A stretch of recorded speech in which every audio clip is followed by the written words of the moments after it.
Assalamualaikum warahmatullahi wabarakatuh. Hari ini kita akan mempelajari tentang menemukan konsep jarak titik, garis, dan bidang.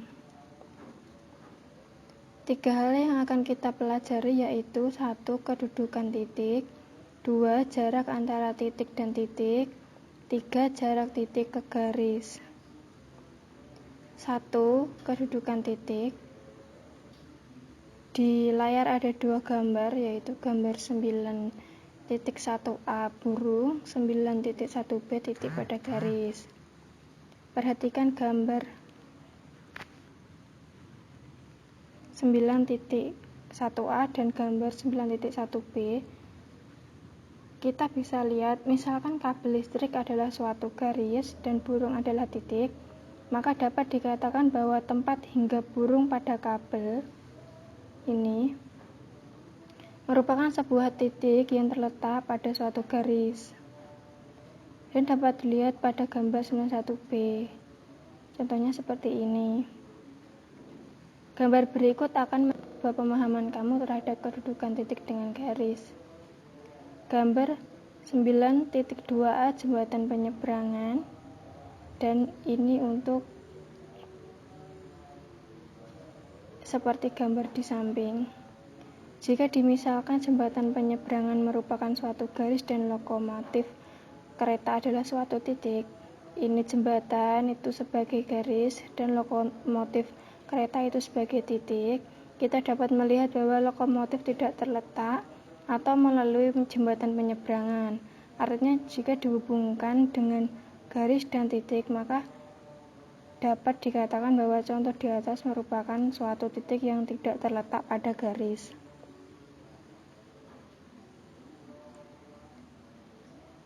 Gambar di atas merupakan ilustrasi contoh kedudukan titik terhadap bidang dengan bola sebagai titik, dan lapangan sebagai bidang. Seperti ini. Sebuah titik dikatakan terletak pada sebuah bidang jika titik itu dapat dilalui bidang seperti terlihat pada titik A.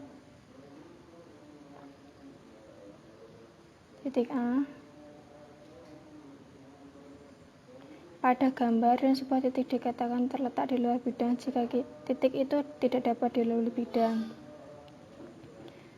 Nah, kita bisa mempelajarinya dengan memperhatikan 2 permasalahan. Masalah 9.1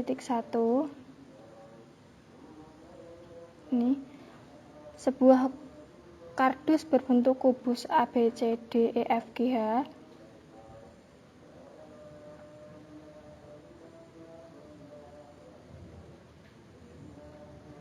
Segmen atau ruas garis AB sebagai wakil garis G. Tentukan titik sudut. Pertanyaan untuk A, tentukan titik sudut kubus yang terletak pada garis G. B, tentukan titik sudut kubus yang berada di luar garis G. Alternatif penyelesaiannya, pandang kubus A, B, C, D, E, F, G, H, dan garis G dari gambar di atas. Dapat diperoleh A. Titik sudut kubus yang terletak pada garis G adalah titik A dan B. A dan B. B. Titik sudut kubus yang berada di luar garis G adalah titik C, D, E, F, G, H. C, D, E, F, G, H. Definisi 9.1. Nomor 1. Jika suatu titik dilalui garis, maka dikatakan titik terletak pada garis tersebut. 2. Jika suatu titik tidak dilalui garis, maka dikatakan titik tersebut berada di luar garis. Jika suatu titik dilewati suatu bidang, maka dikatakan titik itu terletak pada bidang. Nomor 4. Jika titik tidak dilewati suatu bidang, maka titik itu berada di luar bidang. Nomor 2. Jarak antara titik dan titik. Kita bisa mempelajarinya dengan menyelesaikan masalah 9.2. Rumah Andi, Bedu, dan Cynthia berada dalam satu pedesaan. Rumah Andi dan Bedu dipisahkan oleh hutan sehingga harus menempuh mengelilingi hutan untuk sampai ke rumah mereka. Jarak antara rumah Bedu dan Andi adalah 4 km. Rumah Andi ke Bedu itu 4 km. Sedangkan jarak antara rumah Bedu dan Cynthia 3 km. Dapatkah kita menentukan jarak sesungguhnya antara rumah Andi dan Cynthia? Alternatif penyelesaiannya yaitu, misalkan rumah Andi, Bedu, dan Cynthia diwakili oleh 3 titik, yakni A, B, C. Dengan membuat segitiga bantu yang siku-siku, maka ilustrasi di atas dapat digambarkan menjadi seperti segitiga Pythagoras. Selanjutnya, gunakan prinsip teorema Pythagoras pada segitiga siku-siku ACB untuk memperoleh panjang dari titik A dan C. AC sama dengan akar AB kuadrat plus BC kuadrat sama dengan akar 4 kuadrat plus 3 kuadrat dan menghasilkan akar 25 sama dengan 55 km. Jadi jarak antara rumah Andi dan Cynthia adalah 5 km.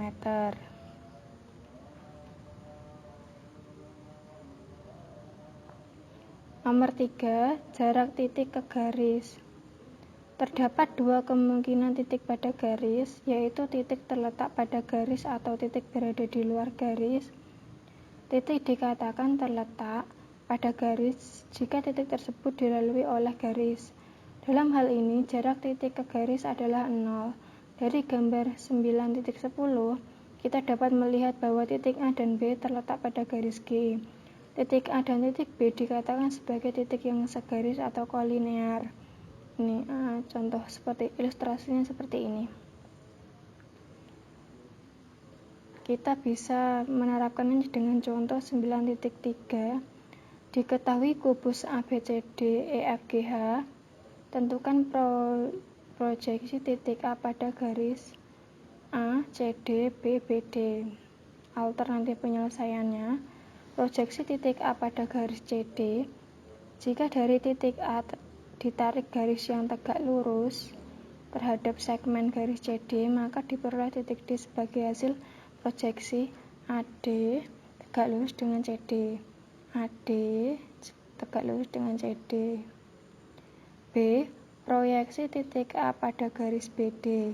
Jika dari titik A ditarik garis dengan tegak lurus terhadap segmen garis BD, maka diperoleh titik T sebagai hasil proyeksinya. AT tegak lurus dengan BD. AT tegak lurus dengan BD.